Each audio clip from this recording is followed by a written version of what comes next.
যা ছিল এতদিন কেবলই আলোচনার বিষয় তা এবার বাংলাদেশের মাটিতে বাস্তব রূপ পেতে চলেছে।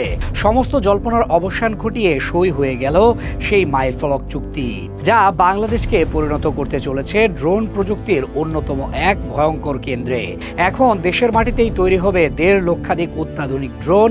আর এই চুক্তি শুধুই কোনো বাণিজ্যিক সমঝোতা নয়, এই পদক্ষেপ বাংলাদেশের প্রযুক্তিগত সক্ষমতা ও সামরিক স্বনির্ভরতার পথে এক যুগান্তকারী অধ্যায়। আর বাংলাদেশের এই চোখ ধাঁধানো অগ্রগতি তার নিকটতম প্রতিবেশী ভারতের জন্য গভীর উদ্বেগের কারণ হয়ে দাঁড়িয়েছে। নয়াদিল্লির ক্ষমতার অলিন্দে এখন একটাই প্রশ্ন ঘুরপাক খাচ্ছে, ঢাকার এই নতুন চাল ভারতের জন্য কোন বার্তা বহন করছে? নরেন্দ্র মোদীর সরকার কি এই পরিবর্তিত বাস্তবতার সাথে খাপ খাওয়াতে পারবে? চীনের সাথে বাংলাদেশের সম্পর্ক দীর্ঘদিনের, কিন্তু এবারের চুক্তিটি অতীতের সব রেকর্ডকে ছাপিয়ে গেছে। বাংলাদেশ রপ্তানি প্রক্রিয়াকরণ এলাকা কর্তৃপক্ষ বা বেবজা চীনের দুটি শীর্ষস্থানীয় ড্রোন নির্মাতা প্রতিষ্ঠানের সাথে এক অসাধারণ চুক্তিতে আবদ্ধ হয়েছে। এই চুক্তির ফলে বাংলাদেশে ড্রোন কারখানা স্থাপনের পথ পুরোপুরি উন্মুক্ত হয়ে গেল। প্রথমে বলতে হয় চীনের স্কাইবিস লিমিটেড এর কথা। এই প্রতিষ্ঠানটি হতে চলেছে বাংলাদেশের ভূখণ্ডে প্রথম কোনো বিদেশি ড্রোন নির্মাতা। তারা বাংলাদেশে 46 মিলিয়ন মার্কিন ডলারের বিশাল বিনিয়োগ নিয়ে আসছে, যা বাংলাদেশি মুদ্রায় 500 কোটি টাকারও বেশি। তাদের প্রস্তাবিত কারখানা থেকে বার্ষিক উৎপাদনের লক্ষ্যমাত্রা প্রায় 7,343টি ড্রোন। যদিও নির্দিষ্ট কোনো মডেলের কথা তারা জানায়নি, তবে ধারণা করা হচ্ছে মাঝারি থেকে বড় আকারের নজরদারি এবং সামরিক কাজে ব্যবহারযোগ্য ড্রোনই এখানে তৈরি হবে। এই একটি ঘোষণাই বাংলাদেশের আকাশ প্রতিরক্ষা ব্যবস্থাকে কতটা এগিয়ে দেবে তার সুস্পষ্ট ইঙ্গিত দেয়। তবে আসল চমকটা অপেক্ষা করছিল দ্বিতীয় চুক্তিতে। বেবজার সাথে চুক্তি স্বাক্ষর করেছে চীনের আরেকটি স্বনামধন্য প্রতিষ্ঠান অ্যারোসিনথ লিমিটেড। প্রতিষ্ঠানটি চট্টগ্রামের মিরসরাই অর্থনৈতিক অঞ্চলে দেশের দ্বিতীয় ড্রোন কারখানাটি নির্মাণ করতে যাচ্ছে। বিনিয়োগের পরিমাণ তুলনামূলকভাবে কম, প্রায় 3.5 মিলিয়ন ডলার, কিন্তু তাদের উৎপাদন লক্ষ্যমাত্রা শুনলে যে কেউ হতবাক হবেন। প্রতিষ্ঠানটি বছরে 1.5 লক্ষ ড্রোন উৎপাদনের এক অভাবনীয় লক্ষ্যমাত্রা নির্ধারণ করেছে। একবার ভাবুন, যে দেশকে একসময় ড্রোন আমদানি করতে হতো, সেই দেশই এখন বছরে 1.5 লক্ষের বেশি ড্রোন তৈরি করার সক্ষমতা অর্জন করতে চলেছে। অ্যারোসিনথের পক্ষ থেকে জানানো হয়েছে তাদের কারখানায় বহুমুখী ড্রোন তৈরি হবে। এর মধ্যে থাকবে কৃষি খাতে আমূল পরিবর্তন আনার সম্ভাবনাময় এগ্রিকালচার ড্রোন, আগুন নেভানোর কাজে দক্ষ ফায়ার ফাইটার ড্রোন এবং পণ্য ডেলিভারির জন্য বিশেষায়িত কার্গো ড্রোন।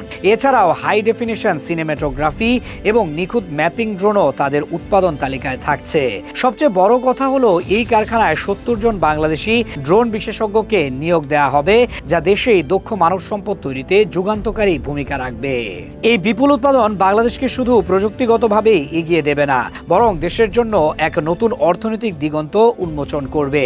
অভ্যন্তরীণ চাহিদা পূরণ করে বিদেশে ড্রোন রপ্তানির এক বিশাল সুযোগ তৈরি হবে, যা দেশের অর্থনীতিকে আরো শক্তিশালী করবে। যে ভারত এতদিন এই অঞ্চলে নিজেদের একক শক্তি হিসেবে ভাবত, তাদের এখন চোখের সামনেই দেখতে হবে প্রতিবেশী বাংলাদেশ থেকে তৈরি ড্রোন বিশ্ববাজারে প্রতিযোগিতা করছে। বিষয়টি আরো তাৎপর্যপূর্ণ হয়ে ওঠে যখন জানা যায় তুরস্ক বাংলাদেশের ড্রোনের কারখানা নির্মাণে আগ্রহী, কিন্তু প্রাপ্য তথ্য বলছে তুরস্কের ভূমিকা যেখানে যন্ত্রাংশ তৈরিতে সীমাবদ্ধ থাকার সম্ভাবনা, সেখানে চীন সরাসরি পূর্ণাঙ্গ ড্রোন তৈরির কারখানা স্থাপন করছে। এর একটি পরিষ্কার কৌশলগত অর্থ রয়েছে। বাংলাদেশের সামরিক সরঞ্জামের একটি বড় অংশই আসে চীন থেকে, বিশেষ করে বিমান বাহিনীতে ব্যবহৃত ড্রোনগুলো চীনা প্রযুক্তির। সুতরাং দেশেই যদি চীনা প্রযুক্তির ড্রোন তৈরি ও রক্ষণাবেক্ষণের অবকাঠামো থাকে, তবে দেশের সামরিক সক্ষমতা যে বহুগুণ বৃদ্ধি পাবে তা নিয়ে কোনো সন্দেহ নেই। আর এখানে রয়েছে মূল কৌশলগত চালিকা শক্তি। বেসামরিক প্রকল্পের আড়ালে নীরবে এগিয়ে চলেছে আরো বড় এক পরিকল্পনা। চীনের প্রত্যক্ষ সহযোগিতায় বাংলাদেশ বিমান বাহিনী দেশেই একটি পূর্ণাঙ্গ ড্রোন নির্মাণ ও রক্ষণাবেক্ষণ কেন্দ্র স্থাপন করতে যাচ্ছে।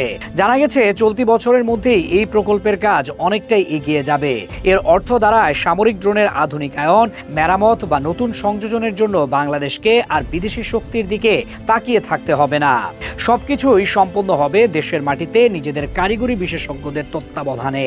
এই পদক্ষেপ বাংলাদেশের প্রতিরক্ষা ব্যবস্থাকে এমন এক স্তরে পৌঁছে দেবে যা আগে ছিল অকল্পনীয়। নিজেদের তৈরি ড্রোন ব্যবহার করে সীমান্ত সুরক্ষা থেকে শুরু করে যে কোনো কৌশলগত নজরদারি চালানো এখন আরো সহজ হবে। বাংলাদেশের এই ধারাবাহিক পদক্ষেপে ভারতের অস্বস্তি চরমে পৌঁছানোর কথা। নয়াদিল্লি পুরো বিষয়টিকে অত্যন্ত সতর্কতার সাথে পর্যবেক্ষণ করছে এবং এর পেছনে একাধিক কারণও বিদ্যমান। প্রথমত, চীনের কৌশলগত অবস্থান ভারত ও চীনের বৈরী সম্পর্কের প্রেক্ষাপটে নিজেদের দোরগোড়ায়, অর্থাৎ বাংলাদেশে চীনের এমন শক্তিশালী প্রযুক্তিগত ও সামরিক উপস্থিতি ভারতের জন্য সরাসরি ভূরাজনৈতিক চ্যালেঞ্জ। ভারত সর্বদা চেয়েছে প্রতিবেশীরা যেন তার প্রভাব বলয়ের বাইরে না যায়, কিন্তু বাংলাদেশ দেখিয়ে দিল তারা নিজেদের জাতীয় স্বার্থে স্বাধীন সিদ্ধান্ত নিতে পুরোপুরি সক্ষম। দ্বিতীয়ত, সীমান্তের নিরাপত্তা সমীকরণ। বাংলাদেশ ও ভারতের মধ্যে এক বিশাল সীমান্ত রয়েছে। বছরে 1.5 লক্ষের বেশি ড্রোন উৎপাদন হলে তা যে শুধু বেসামরিক কাজেই ব্যবহৃত হবে এমনটা ভাবা বোকামি। এই ড্রোনগুলো খুব সহজেই সীমান্ত নজরদারিতে ব্যবহার করা সম্ভব, যা ভারতের সীমান্তরক্ষী বাহিনী বিএসএফ এর জন্য পরিস্থিতিকে আরও জটিল করে তুলবে। অত্যাধুনিক ম্যাপিং ড্রোন দিয়ে পুরো সীমান্ত এলাকার নিখুঁত চিত্র পাওয়া সম্ভব, যা যে কোনো পরিস্থিতিতে বাংলাদেশকে কৌশলগত সুবিধা দেবে। তৃতীয়ত, আঞ্চলিক প্রভাব বিস্তারের প্রতিযোগিতা। ভারত তার মেক ইন ইন্ডিয়া প্রকল্পের অধীনে প্রতিরক্ষা সরঞ্জাম তৈরি ও রপ্তানির স্বপ্ন দেখছে, কিন্তু বাংলাদেশ নিজেই ড্রোন উৎপাদনে স্বাবলম্বী হয়ে ওঠায় ভারতের সেই স্বপ্নে বড়সড় এক ধাক্কা লাগতে পারে।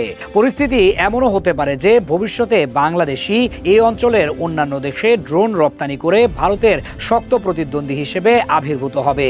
এই সামগ্রিক পরিস্থিতিতে ভারতের প্রধানমন্ত্রী নরেন্দ্র মোদীর সরকার এক প্রকার চরম অস্বস্তিতে পড়েছে।